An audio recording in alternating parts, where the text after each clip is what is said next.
Голова Верховної Ради УССР, Президент Сполучених Штатів Америки.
І сказати, що приїзд президента Сполучених Штатів до Києва відбувається відразу після успішного завершення надзвичайно важливих переговорних дій.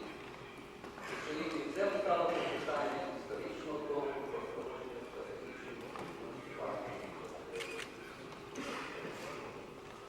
Ми сподіваємося, пане президент, що ваше перебування зустрічі, які ви мали, ці плідні розмови, спілкування,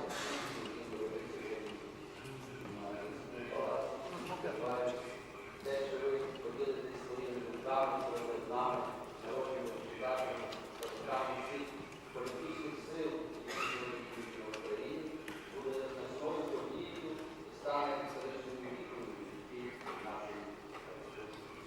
Ми хочемо сказати, пане президент, що всі люди, які тут зібралися, представляють різні політичні сили, але всі вони об'єднані однією ідеєю, ідеєю суверенітету України, її розбудови державності, її бажання бути господарем своїх власних. Ми хочемо вам також сказати, що Україна є однією з ініціаторів утворення нового союзу, союзу суверенних держав, якому творча республіка виступала по права, яка брала активну участь у всіх справах європейських союзів.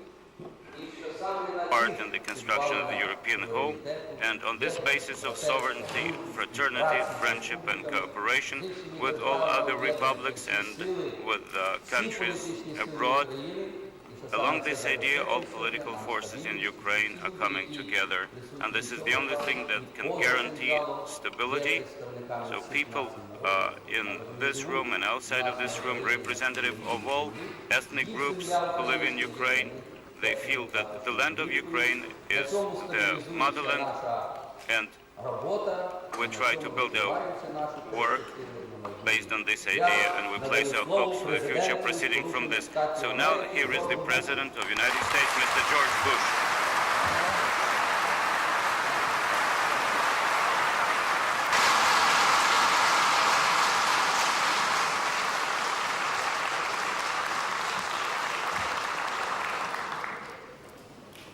Well, first, thank all of you for that warm welcome.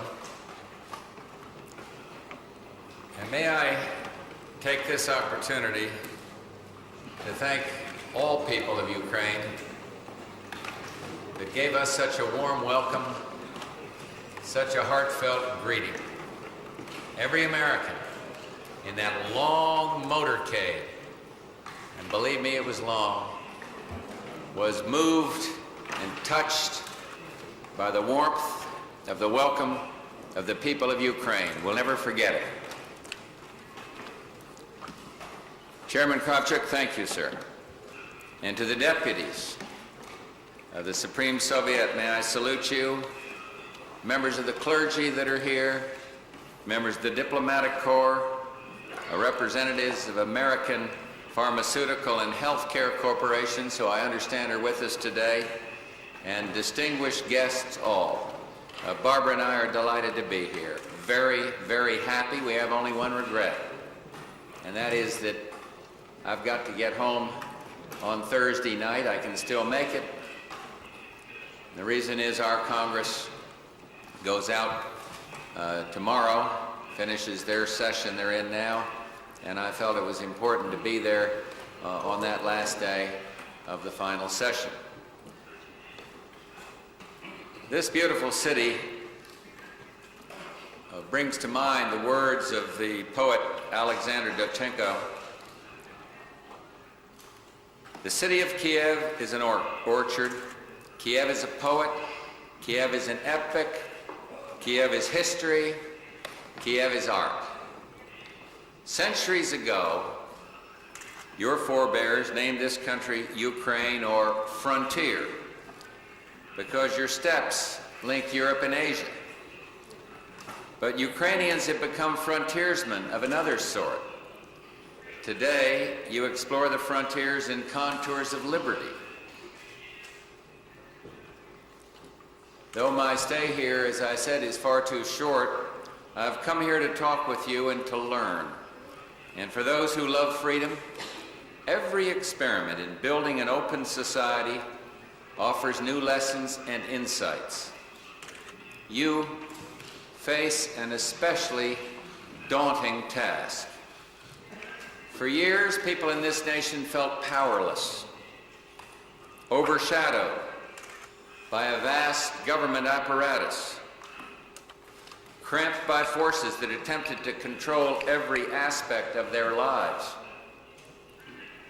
And today, your people probe the promise of freedom in cities and republics, on farms, in businesses, around university campuses. You debate the fundamental question of liberty, self-rule, and free enterprise. Americans, you see, have a deep commitment to these values. We follow your progress with a sense of fascination, excitement, and hope. And this alone is historic. In the past, our nations engaged in duels of eloquent bluff and bravado. And now the fireworks of superpower confrontation are giving way to the quieter and far more hopeful arts of cooperation. I come here to tell you we support the struggle in this great country for democracy and economic reform.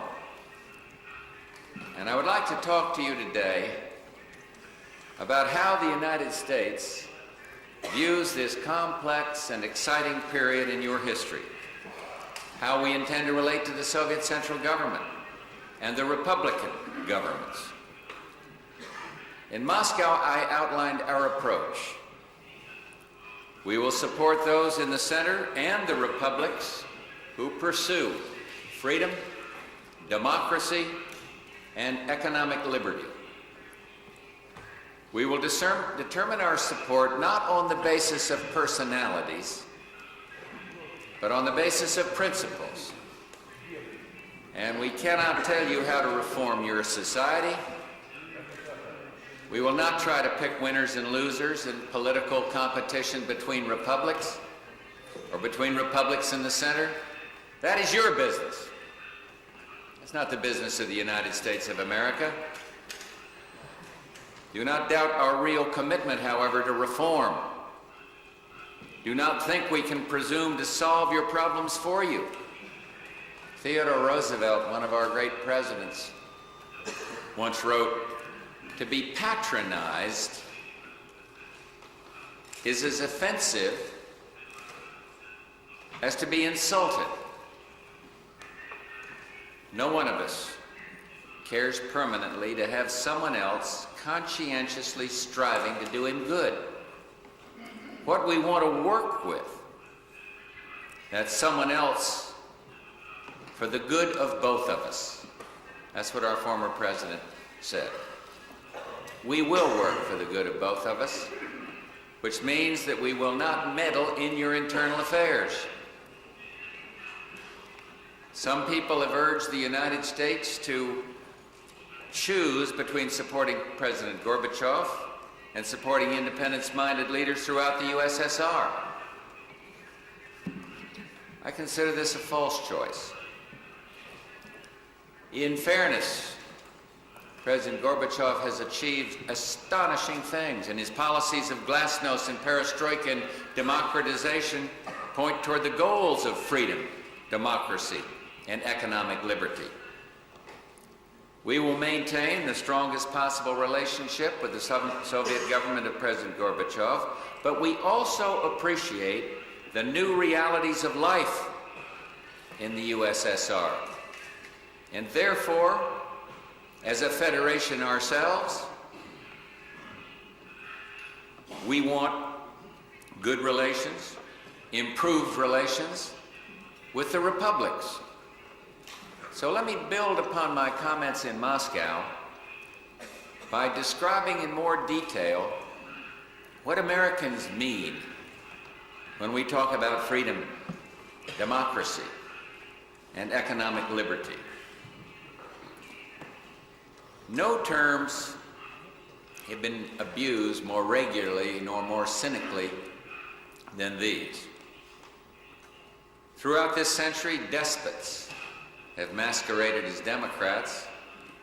Jailers have posed as liberators. And we can restore faith in government only by restoring meaning to these concepts. I don't want to sound like I'm lecturing, but let's begin with the broad term freedom. When Americans talk of freedom, we refer to people's ability to live without fear of government intrusion, without fear of harassment by their fellow citizens, without restricting others' freedom. We do not consider freedom a privilege to be doled out only to those who hold proper political views or belong to certain groups. We consider it an inalienable individual right bestowed upon all men and women. Lord Acton once observed, "The most certain test by which we judge whether a country is really free is the amount of security enjoyed by minorities."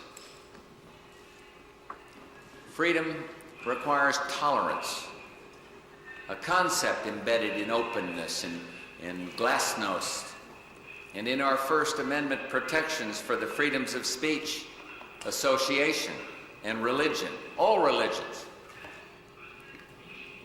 Tolerance nourishes hope. A priest wrote of glasnost, "Today, more than ever, the words of Paul the Apostle spoken 2,000 years ago ring out. They counted us among the dead, but look, we are alive.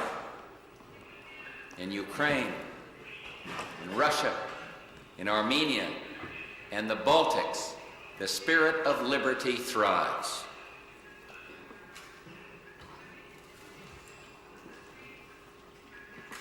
But freedom cannot survive if we let despots flourish or permit seemingly minor restrictions to multiply until they form chains, until they form shackles.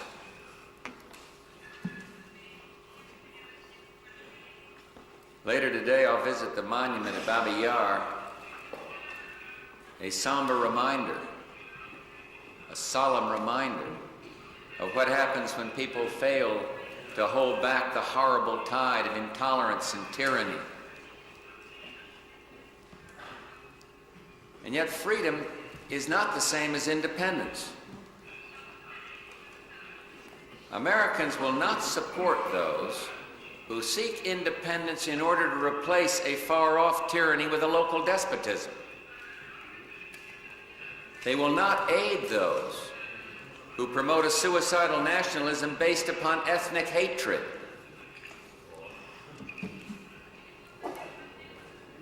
We will support those who want to build democracy. And by democracy,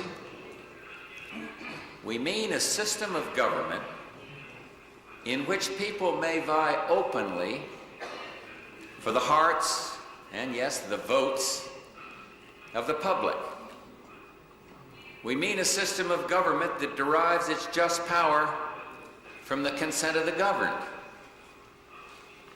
that retains its legitimacy by controlling its appetite for power. For years you had elections with ballots, but you did not enjoy democracy. And now, democracy has begun to set firm roots in Soviet soil. The key to its success lies in understanding government's proper role and its limits. Democracy is not a technical process driven by dry statistics. It is the very human enterprise of preserving freedom so that we can do the important things, the really important things. Raise families, explore our own creativity, build good and fruitful lives. In modern societies, freedom and democracy rely on economic liberty. A free economy is nothing more than a system of communication. It simply cannot function without individual rights or a profit motive, which give people an incentive to go to work, an incentive to produce. And it certainly cannot function without the rule of law, without fair and enforceable contracts, without laws that protect property rights and punish fraud. Free economies depend upon the freedom of expression, the ability of people to exchange ideas and test out new theories. The Soviet Union weakened itself for years by restricting the flow of information, by outlawing devices crucial to modern communications, such as computers and copying machines. And when you restricted free movement, even tourist travel, you prevented your own people from making the most of their talent. You cannot innovate if you cannot communicate. And finally, a free economy demands engagement in the economic mainstream. Adam Smith noted 2 centuries ago trade enriches all who engage in it. Isolation and protectionism doom its practitioners to degradation and want. I note this today because some Soviet cities, regions, and even republics have engaged in ruinous trade wars. The republics of this nation have extensive bonds of trade which no one can repeal with the stroke of a pen or the passage of a law. The vast majority of trade conducted by Soviet companies, imports and exports, involves, as you know better than I, trade between republics.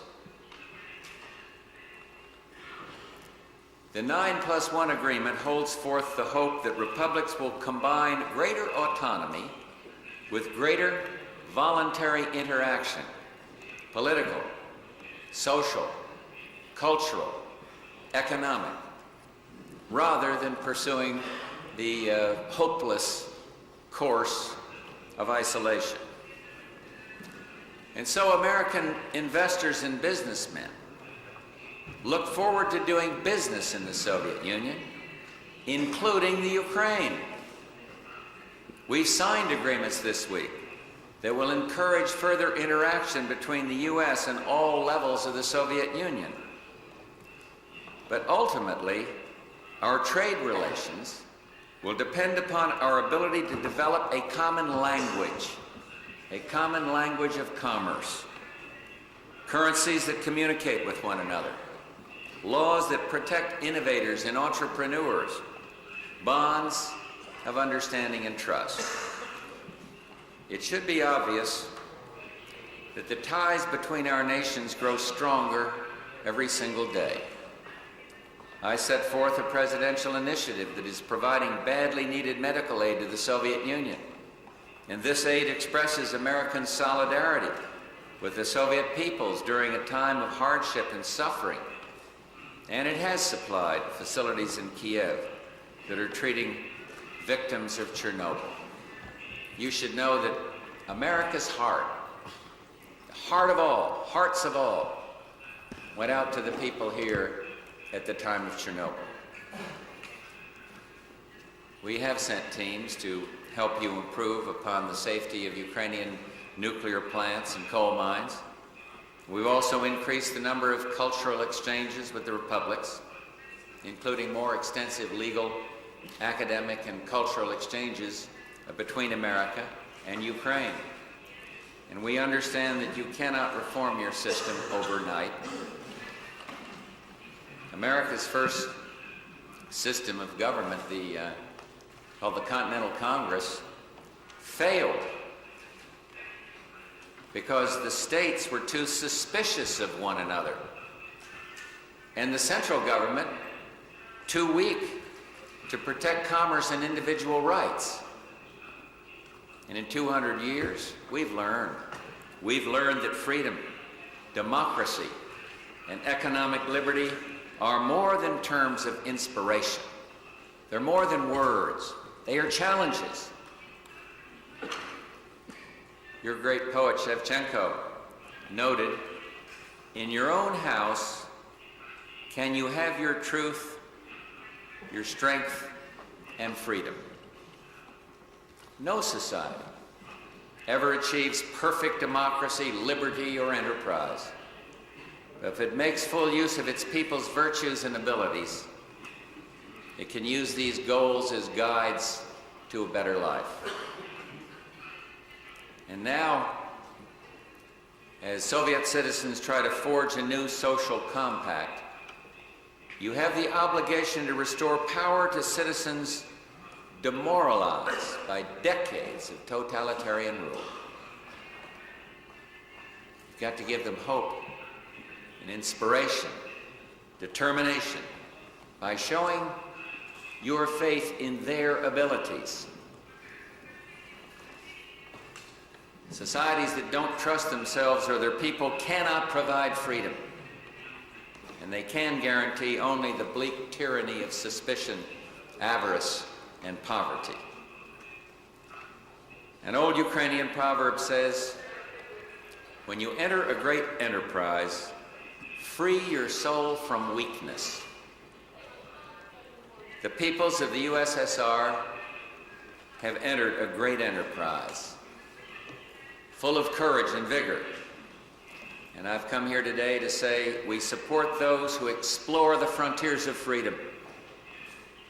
We will join these reformers on the path to what we appropriately call a new world order. You're the leaders. You are the participants in the political process. And I go home to an active political process. So if you saw me waving like mad from my limousine, it was in the thought that maybe some of those people along the line were people from Philadelphia or Pittsburgh or Detroit, where so many Ukrainian Americans live, where so many Ukrainian Americans are with me in the remarks I've made here today. This has been a great experience for Barbara and me to be here. We salute you. We salute the changes that we see. I remember the French expression, vive la différence, and I see different churnings around this chamber, and that's exactly the way it ought to be. One guy wants this, and another one that. That's the way the process works when you're open and free, competing with ideas to see who's going to emerge correct and who can do the most for the people in Ukraine. And so, for us, this has been a wonderful trip, albeit far too short. And may I simply say, may God bless the people of Ukraine. Thank you very, very much.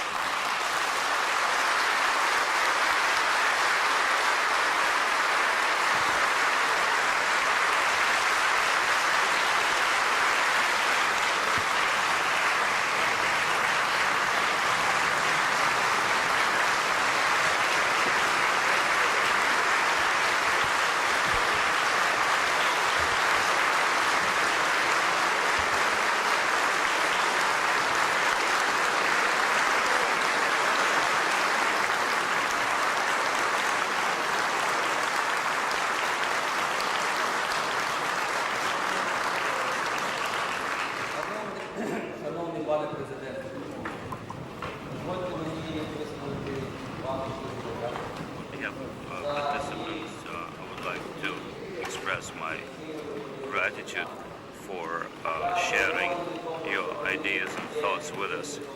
We believe that this is the experience of a great road that you've come along the road of democracy and liberty. For all of us present here, it was really very moving to hear that in order to persuade everybody that we're striving for democracy and for progress, and you quoted Shevchenko, our great poet, and I would like to say that this is not only a very spiritual moment to us, but also the sign that you feel deep respect to the history of our land, and we'd like to assure you that this will give us yet another impetus to pursue sovereignty. And with your permission, I would also like to make a little joke. In this room, we've been working for more than a year, 15 months. But there have never been so many people in this room before, and it's never been that silent when somebody was making a speech.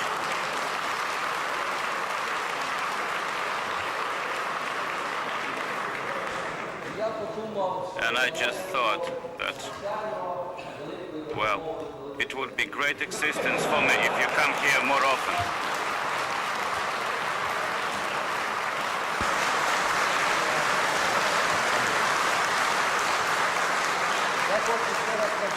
So once